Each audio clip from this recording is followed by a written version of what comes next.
Você sabe exatamente quais são as etapas necessárias para adequar a sua farmácia para a realização dos testes rápidos? Pois é, se você não sabe, a gente vai te contar tudo no vídeo de hoje. Fica comigo até o fim, é logo depois da vinheta.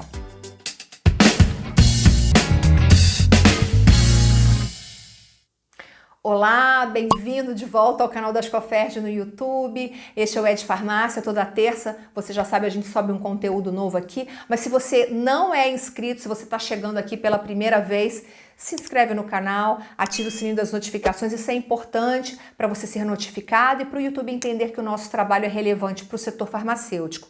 E olha, a gente está muito feliz porque, eu não sei se você sabe, mas esse ano, 2023, é um ano em que o Ed Farmácia comemora 5 anos de existência, 5 anos de produção ininterrupta de conteúdo direcionado ao canal Farma. Olha só que alegria. E a gente deve isso a você, que acredita no nosso trabalho. Então, muito obrigada. Esse conteúdo aqui também está disponível em formato podcast nas principais plataformas de áudio. A RDC 786 dos testes rápidos já está em vigor. Na teoria, a sua farmácia já pode realizar os testes, mas e na prática? A sua farmácia já está preparada, organizada para isso? Já entrou em contato, por exemplo, com a Vigilância Sanitária do município para fazer todas as adequações? Pois é, neste vídeo você vai conhecer todas as etapas necessárias para efetivamente realizar os serviços. E quem explica é Betânia Lian, farmacêutica, consultora em assuntos regulatórios e diretora na Organize Farma. Betânia, seja muito bem-vinda de volta aqui ao canal. Obrigada pela sua presença. Olá, pessoal. Obrigada a você, Viviane, por estar aqui mais uma vez com vocês. Como vocês podem ver, eu e Betânia estamos de verde. Né, Betânia? A gente não combinou, mas assim, isso mostra que nós estamos em sintonia e muito esperançosas para que essa RDC traga um novo momento para a farmácia brasileira. Concorda, Betânia? Com certeza. Concordo Então, em gênero, número e grau. E a Betânia já passou aqui no canal algumas vezes, eu coloquei aqui na descrição do vídeo alguns programas anteriores feitos pela Betânia, sugiro que vocês assistam. Bom, Betânia, a primeira etapa que a farmácia precisa passar, né, precisa executar, digamos assim, é ampliar a atividade da empresa, ou seja, incluir os testes rápidos. Em que órgãos ela deve fazer isso, Betânia, e por que ela precisa fazer a ampliação da atividade? As farmácias devem fazer a inclusão do QNAI de serviços de exames de análises clínicas, tanto na parte do contrato social, CNPJ, inscrição estadual e alvará. A vigilância sanitária, ela norteia, né, as atividades que ela vai autorizar para a farmácia poder exercer exatamente pelos códigos das atividades. Então, se no alvará não constar os serviços de exames de análises clínicas, não tem como a vigilância sanitária licenciar essa empresa, mesmo que ele esteja pronto com todas as estruturas e documentações. Também tem que oficializar nessa questão do contrato social e demais documentos. Então, essa primeira etapa é uma etapa bastante burocrática, digamos assim, só uma questão de papelada mesmo, de organizar a papelada com o contador, é isso? Exatamente.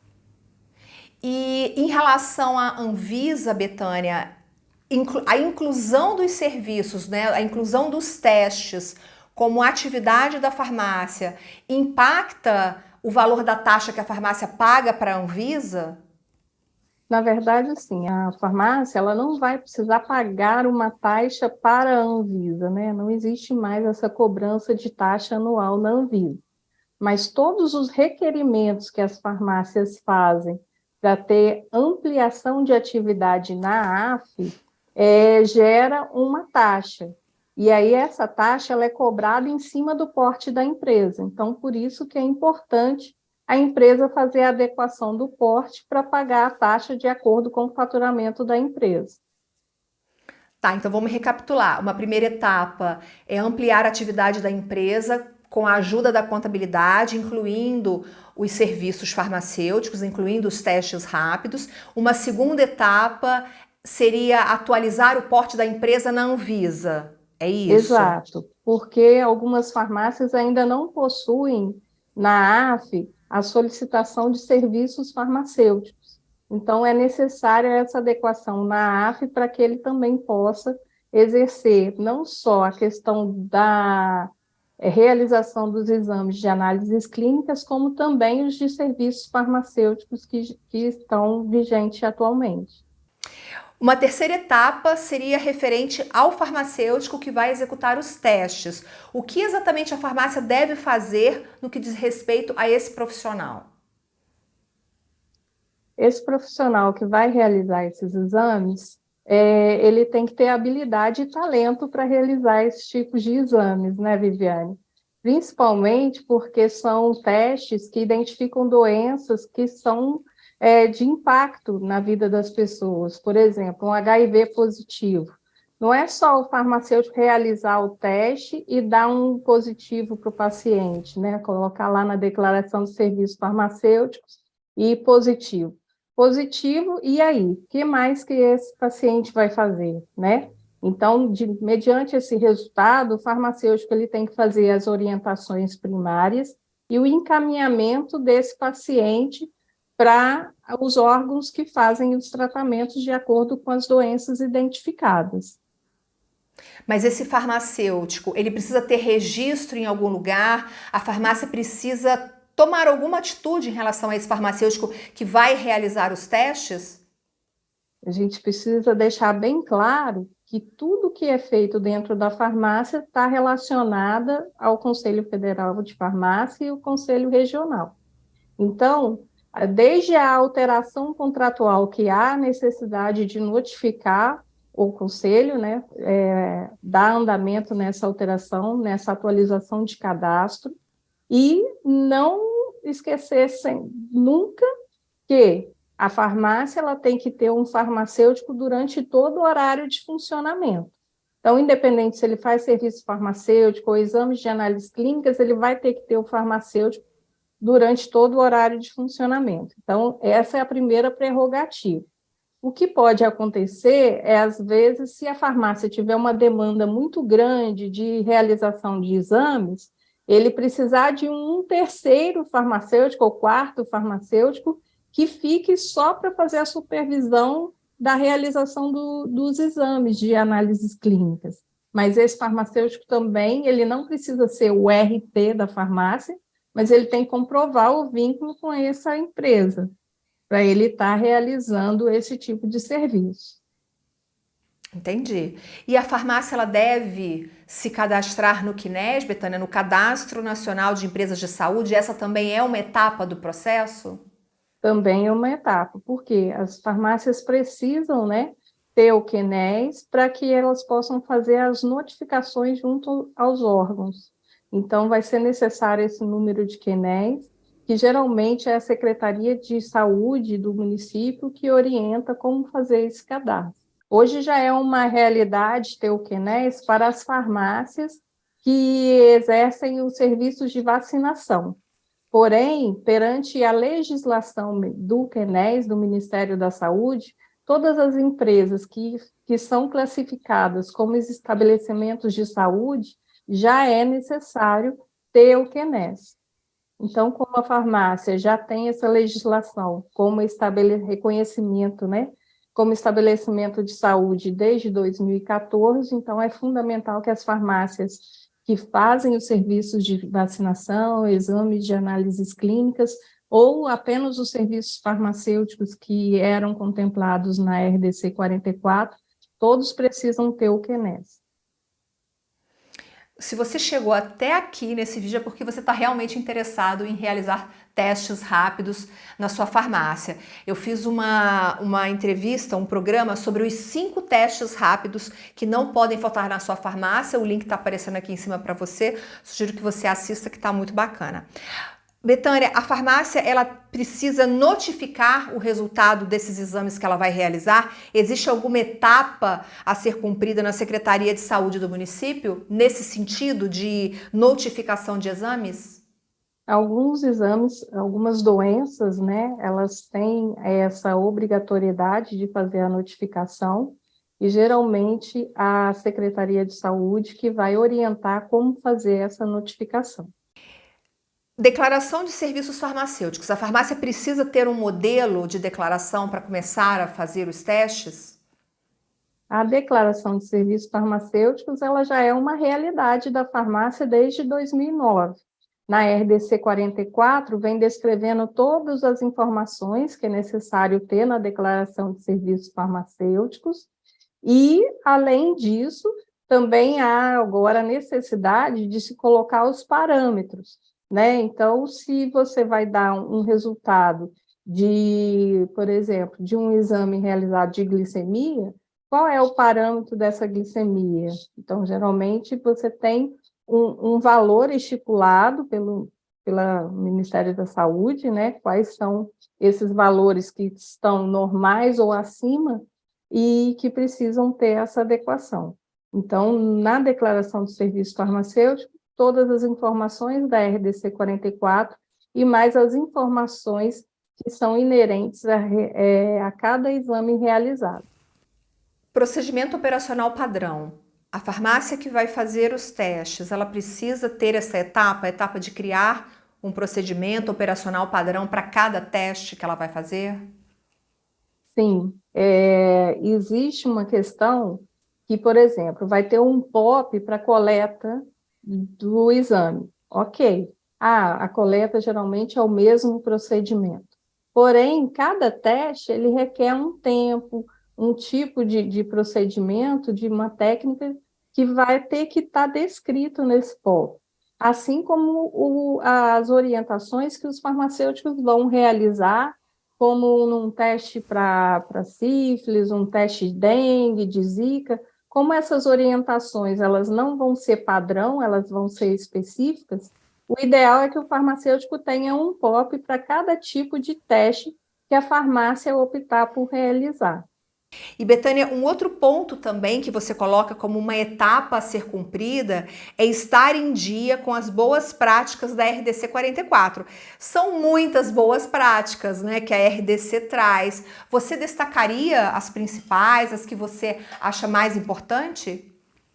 As principais é a que eu sempre brinco, né? A presença do farmacêutico, a documentação completa e dentro da validade, a estrutura sem rachadura, com climatização, a sala de serviço farmacêutico estruturada, com pia, com os armários, com um local bem iluminado, que realmente tenha capacidade para a realização de todos os exames, e também a parte de vacinação. Então, essa farmácia ela tem que estar adequada de acordo, essa sala de serviços farmacêuticos, né, de acordo com as atividades que a farmácia vai escolher por atendimento ao seu cliente. Então, quando você fala nas boas práticas, é importante, porque essas adequações e esses documentos que vão ser importantes para apresentar ao fiscal, para que ele possa autorizar a atividade de exames de análises clínicas, ele não vai só para ver isso, ele vê a farmácia como um todo. Então, além da questão da presença do farmacêutico, documentação, estrutura, também, principalmente, a questão da organização e limpeza da empresa, da farmácia, né, na hora que o fiscal chegar para fazer essa vistoria, não só para a liberação dessa atividade, como também na parte de renovação da licença, licença inicial, são pontos importantes que estão sempre rodando, né, fazendo parte do processo da farmácia, de licenciamento junto à vigilância. A gente falou muita coisa aqui. Vamos tentar fazer um resumão aqui do que a gente falou, dessas etapas todas, para quem está assistindo a gente. Então, ó, vamos lá. A primeira etapa seria ampliar a atividade da empresa, incluindo os serviços, os testes, os serviços de saúde no contrato social. É isso? Isso. Contrato Esse é um social ponto. e os demais documentos. Quais são eles? CNPJ, inscrição estadual e alvará e licença sanitária. Beleza. Uma E a segunda AF da etapa, Anvisa, essa eu ia colocar como uma serviços segunda etapa. farmacêuticos. Isso, Isso, uma segunda etapa seria atualizar a AF na Anvisa. certo. Etapa número 2. Numa terceira etapa seria preparar o farmacêutico para o serviço, garantir que o farmacêutico sabe fazer aquele serviço.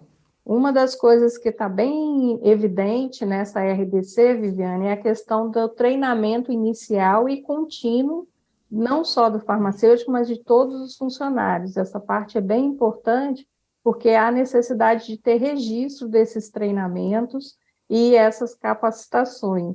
Não é uma coisa obrigatória, mas são coisas que fazem parte para que o farmacêutico possa estar respaldado nas orientações que ele vai prestar para esse cliente. Ok. Quarta etapa, cadastrar a farmácia no CNES, Cadastro Nacional de Empresas de Saúde. Quinta etapa, procurar com a Secretaria de Saúde do município como será feita a notificação desses exames, como notificar os resultados desses exames. Criar o seu próprio modelo de declaração de serviços farmacêuticos, também é uma etapa muito importante. Criar os procedimentos operacionais padrão para cada teste que a sua farmácia vai realizar. E, por fim, estar em dia com as boas práticas da RDC. Aí você precisa pegar a RDC, fazer uma leitura, relembrar tudo. É isso, Betânia? Esqueci de algum ponto? Não esqueceu de nenhum ponto, mas eu tenho alguns pontos para que possam também ficar atentos, que vão ser solicitados pelo fiscal no momento da fiscalização, né? Que eles agora vão ver a questão também de gerenciamento de risco, gerenciamento de informação, o cadastro do farmacêutico, esse prontuário, ele deve obedecer à legislação da LGPD, de confidencialidade e sigilo. Também tem a questão de manejo de resíduo perfluorocortante e infectante, todo um processo que são documentos relacionados à biossegurança, né, que vão garantir que os funcionários e esse farmacêutico, eles não se contaminem com a realização desses exames, para a segurança também do paciente. Entendido. Calma, não desanime, não se desespere. Parece muita coisa, é muita coisa, mas, por exemplo, se você é uma farmácia que está no estado do Rio de Janeiro, você pode contar com os serviços da Ascoferj, os serviços regulatórios da Ascoferj para organizar tudo isso dentro da sua farmácia. E se você é de outro estado, porque a gente sabe que o Ed Farmácia é um programa nacional, você pode procurar no seu estado a entidade, o sindicato, uma consultoria, alguém que possa te ajudar. Com certeza você vai encontrar, você não está sozinho, então não se desespere, fica calmo que vai dar tudo certo. Betânia, Exatamente. Quero agradecer sua participação aqui no programa, obrigada mais uma vez. Eu agradeço a oportunidade de estar aqui compartilhando um pouco, né, mais dos meus conhecimentos. A gente está sempre aprendendo e é importante a gente estar compartilhando com os colegas para que eles possam realizar os serviços farmacêuticos, né, essa parte que é tão importante para o farmacêutico, a valorização profissional, de uma forma correta, sem nenhuma intercorrência. Maravilha, olha, então deixe o seu like nesse vídeo e compartilhe por WhatsApp, pelo Facebook, no LinkedIn, compartilhe o máximo que você puder para a gente divulgar essa informação, todas essas etapas, tudo que é necessário para que as farmácias brasileiras possam corretamente, adequadamente oferecer os serviços, os testes rápidos para a população brasileira. Obrigada pela sua companhia, obrigada a você também que está ouvindo a gente nas plataformas de áudio. Eu vejo vocês no próximo programa. Até lá, obrigada, tchau, tchau.